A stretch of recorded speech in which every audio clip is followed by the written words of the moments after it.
De retour sur le plateau de la tranche info sur Canal 10 Télévision. Place maintenant au focus. Et vous le savez, le jeudi, c'est anthropologie. Et donc, nous recevons Niusere Kalala Omotunde. Bonsoir, monsieur Omotunde. Bonsoir. Alors, vous nous revenez tout fraîchement d'un séjour au Canada. Totalement. Qu'est-ce que vous avez été faire par là, puisque vous avez ouvert votre institut il y a peu là-bas. Donc, je pense bien que vous avez rendu visite un peu à vos élèves. Voilà, donc c'est-à-dire qu'on a démarré les cours de l'institut. Donc, on a eu quand même 4 jours de cours, donc une conférence donc pour lancer le principe de l'Institut.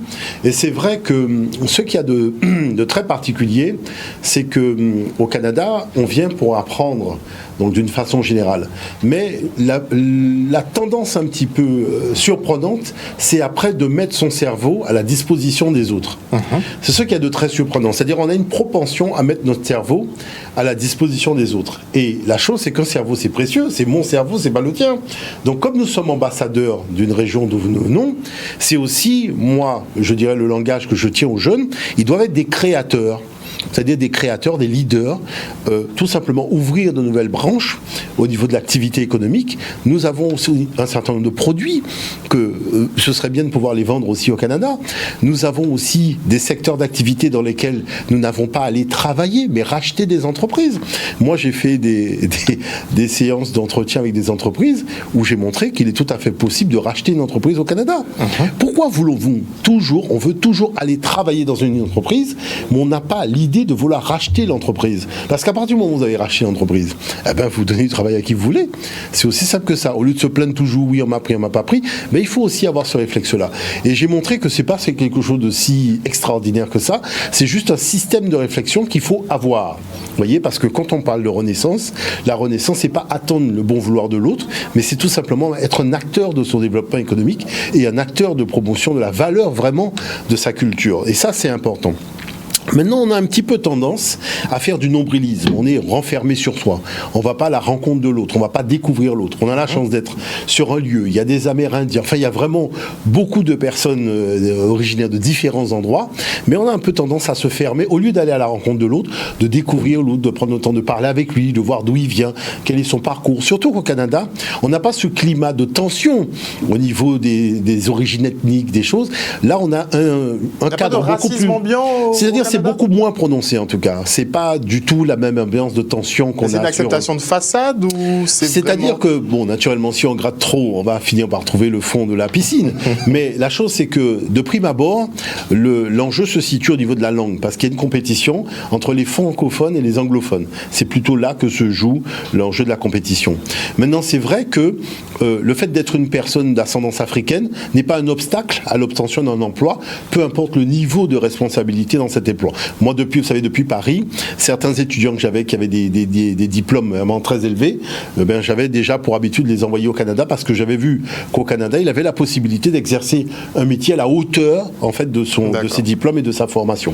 Maintenant, la chose, c'est que cette hauteur de diplôme et de formation doit nous permettre de créer, pas toujours proposer nos compétences à d'autres. C'est-à-dire que nous avons quand même notre projet de civilisation, non ? On a un projet. Et c'est vrai que moi, ce que je trouve un peu bizarre en Guadeloupe, c'est la façon dont on réfléchit avec une grande facilité au développement de la Guadeloupe, mais dans un paradigme qui est étranger à la Guadeloupe. Pourtant, tous les modèles ont toujours été des échecs, on le sait. Ce qui a fait la puissance de la Chine, c'est qu'elle a pensé son développement dans sa culture. Et c'est pour ça que vous avez des restaurants chinois, c'est dans sa culture qu'on pense le développement. Mais nous, on n'a pas vraiment le choix. On est dépendant de la France qui est dépendante elle-même de l'Union européenne. Donc, on n'a aucune chance, effectivement, de développer un modèle qui soit 100% guadeloupéen. Je vais vous dire une chose. Moi, j'ai fait partie quand même de beaucoup de réunions politiques à des hauts niveaux. On a toujours le choix. Vous voyez l'affaire ? Parce qu'il y a une chose qui s'appelle non. C'est aussi simple que ça. Il faut savoir dire non. Est-ce que vous comprenez l'affaire ? Non. Moi, je trouve que, je vous dis sincèrement, et ça, je l'ai toujours dit, même sur des émissions de télévision à Paris, pour moi, l'orientation du développement économique de la Guadeloupe, pour moi, c'est du grand n'importe quoi. C'est du grand n'importe quoi parce que moi, j'ai eu l'occasion de faire un certain nombre de choses, aussi avec des élus sur Paris. Je pense à M. Tétinger, maire du 16e arrondissement. Il y avait aussi M. le maire d'Issy-les-Moulineaux, qui ont fait des choses quand même assez avant-gardistes. Et c'est quand même extraordinaire de voir que ces modèles-là, je dirais, on ne les ramène pas à notre culture, à notre base sur laquelle on est solide. Parce que les projets sont développés sur des bases qui sont des fondements culturels. Nous, on est toujours en train de faire des matchs à l'extérieur dès qu'on parle d'économie.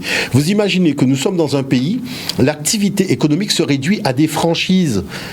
Il n'y a pas d'activité économique chez nous. Une franchise n'a jamais été de l'économie. Vous passez partout, il n'y a que des franchises. On appelle ça de l'économie, on appelle ça de l'activité économique.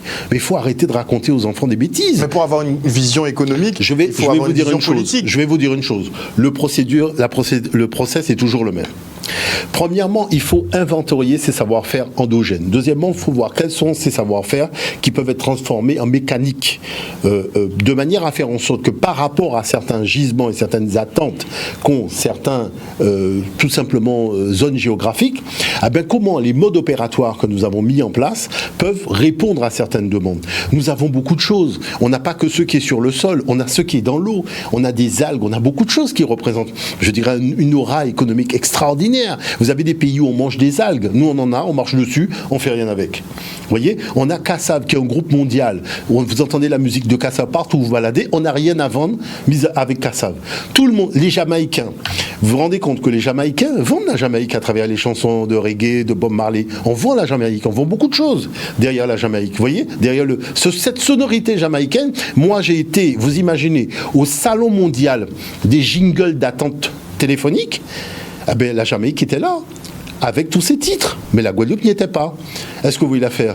Donc on n'est dans aucun grand non, c'est-à-dire que là, la chose que je trouve quand même relativement bizarre, c'est qu'on n'est pas créatif et avant-gardiste. Vous voyez, on est même très nombriliste et conservateur.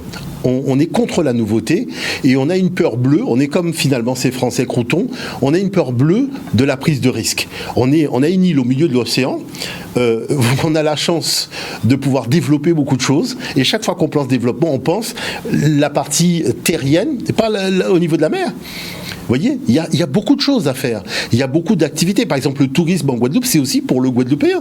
Pourquoi le Guadeloupéen ne partirait pas en touriste aussi en Guadeloupe ? On pense toujours à l'autre, alors que nous aussi, on a envie d'être touriste en week-end et d'aller découvrir des coins. Qu'est-ce qu'on nous propose ? Vous voyez, c'est-à-dire qu'on voit constamment des gens qui viennent de l'extérieur, qui profitent de ce que nous avons, alors que nous aussi, on a envie de profiter de temps en temps. Est-ce que vous voyez ce que je veux dire par là ?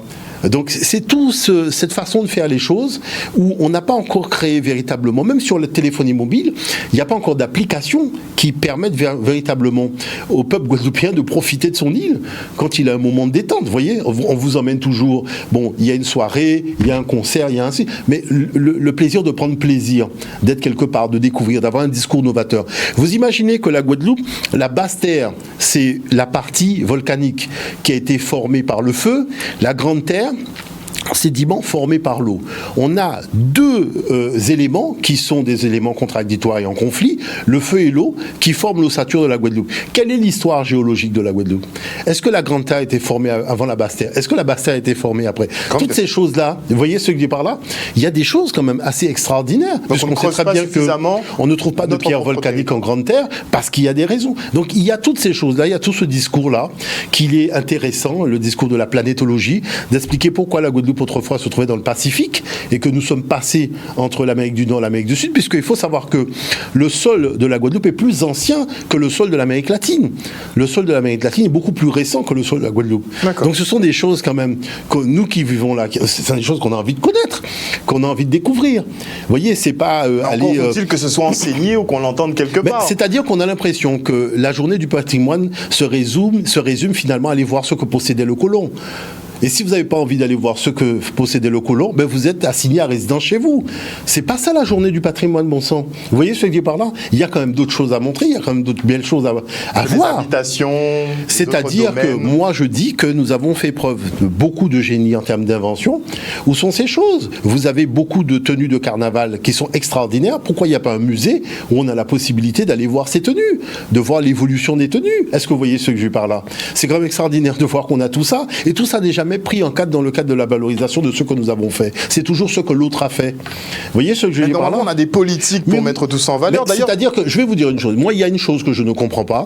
C'est qu'est-ce qu'on a dans la tête quand un touriste décide de venir en Guadeloupe ?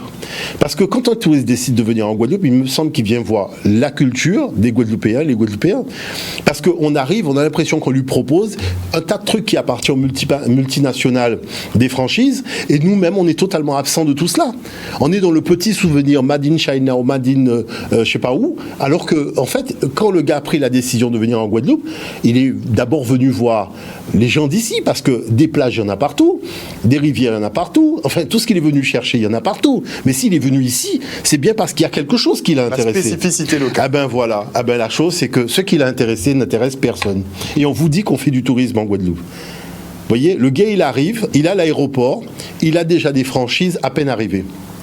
Mais nous sommes où dans cette affaire-là ? Vous voyez ce que je veux dire par là ? Et après, on parle de développement économique en mettant, je dirais, tout ce qui est de l'ordre.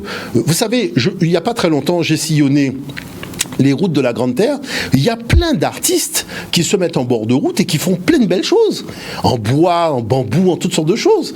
Et ce sont ces choses-là qui représentent justement le savoir-faire endogène des gens d'ici. Mais ce savoir-faire endogène, il n'est pas là où il devrait être. C'est pas au bord de la route qu'on devrait le mettre comme ça.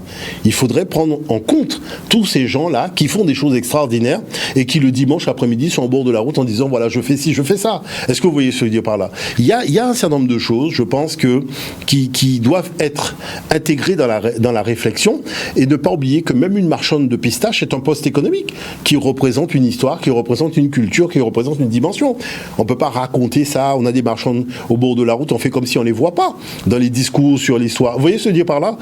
Tout ça doit être pris comme un tout de manière à créer une envie de valoriser ce que nous avons accompli, pas ce que l'autre a fait toujours, mais ce que nous avons accompli aussi. Et ça, je pense qu'il y a une vraie réflexion. Il y a beaucoup de choses, je dirais, il y a beaucoup de secteurs d'activité novateurs à créer en Guadeloupe. Pourquoi se limiter aux codes APE occidentaux alors qu'ils n'ont pas le même environnement que, je dirais, au niveau de l'environnement biologique et compagnie ? Ils n'ont pas ces mêmes choses-là que nous. On a la possibilité de proposer des codes APE d'activité économique qui seraient totalement nouvelles. Mais on veut se borner à rentrer toujours dans les cases. Parce qu'il faut faire du copier-coller. On a on veut faire du copier-coller, mais qui paye pour casser tout ça ? Notre jeunesse. Parce que, vous savez, le problème moi, je trouve tout ça quand même relativement aberrant. On ne propose à un enfant que ce qui existe, jamais ce qui n'existe pas encore. Et c'est justement dans ce qui n'existe pas encore que se trouve l'avenir. Je vais vous dire une chose que je raconte toujours aux enfants. Vous savez, quand j'avais 15 ans, si on m'avait dit que quelqu'un m'aurait appelé dans la rue et que j'aurais décroché mon téléphone pour répondre, j'aurais traité cette personne de folle. Vous voyez l'affaire ? Sauf que l'enfant qui naît aujourd'hui, ou l'enfant qui a 15 ans, pour lui c'est totalement normal. Il ne se rend pas compte que nous, on n'a pas connu